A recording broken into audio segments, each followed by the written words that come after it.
Friends and relatives எல்லாருக்கும் வணக்கம். எங்கள் சேனல் பிடிச்சிருந்தா சப்ஸ்கிரைப் பண்ணுங்கள். பக்கத்தில் இருக்க பெல் பட்டனை கிளிக் பண்ணி ஆல் ஆப்ஷனை தட்டி விட்டுடுங்க. இப்போ நம்ம ஒரு இன்ஸ்டண்ட்டாக கருப்பட்டி பணியாரம் எப்படி பண்ணுறதுன்னு பார்க்கலாம். உங்கள் வீட்டில் பழுத்த வாழைப்பழம் இருந்ததுன்னா அதை நல்லா எடுத்துக்கோங்க. ரொம்ப கனிஞ்சிருந்ததுனால எடுத்துக்கோங்க.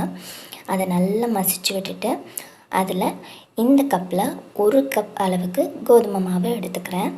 இதுக்கு 2 டீஸ்பூன் அளவு ரவை கரெக்டாக இருக்கும். அங்கங்கே கொஞ்சம் க்ரன்ச்சியாக இருக்கணும் அப்படிங்கிறதுக்காக மட்டும்தான்.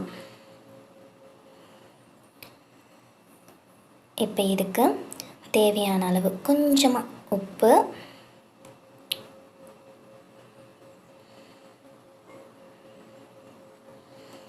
சோடா உப்பு கொஞ்சமாக சேர்த்துக்கோங்க.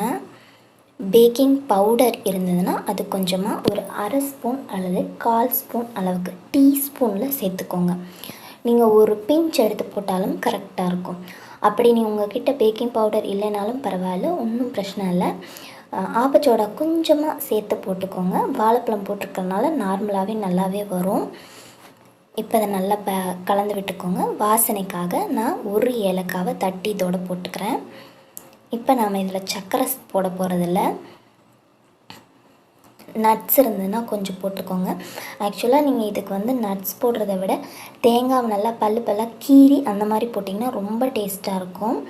நான் இங்கே சர்க்கரைக்கு பதிலாக கருப்பட்டி பாகு காய்ச்சி எடுத்து வச்சுருக்கேன். அதை இங்கே சேர்த்துக்கிறேன்.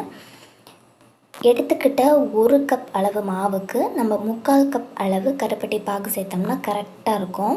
இதை நல்லா கிளறி விட்டுக்கோங்க.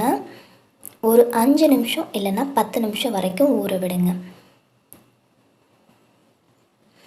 இதை ஊற விட்டு வழக்கம் போல் நீங்கள் குழிப்பணியார கல்லில் போட்டு ஊற்றி எடுங்க. ரொம்ப நல்லாயிருக்கும். இது நீங்கள் நெய் விட்டு பண்ணாலும் சரி, நார்மலாக எண்ணெய் விட்டு பண்ணாலும் சரி, ரொம்பவே சூப்பராக இருக்கும். இன்ஸ்டண்ட்டாக ஒரு கருப்பட்டி பணியாரம் ரெடி ஆகிடும்.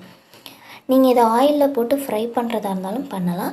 ஆனால் நீங்கள் எப்படி பண்ணிங்கன்னா உங்களுக்கு ஆயில் கம்மியாக ஆனால் அதே டேஸ்ட்டில் சூப்பராக இருக்கும். ட்ரை பண்ணி பாருங்கள். எங்கள் சேனலுக்கு சப்ஸ்கிரைப் பண்ணுங்கள்.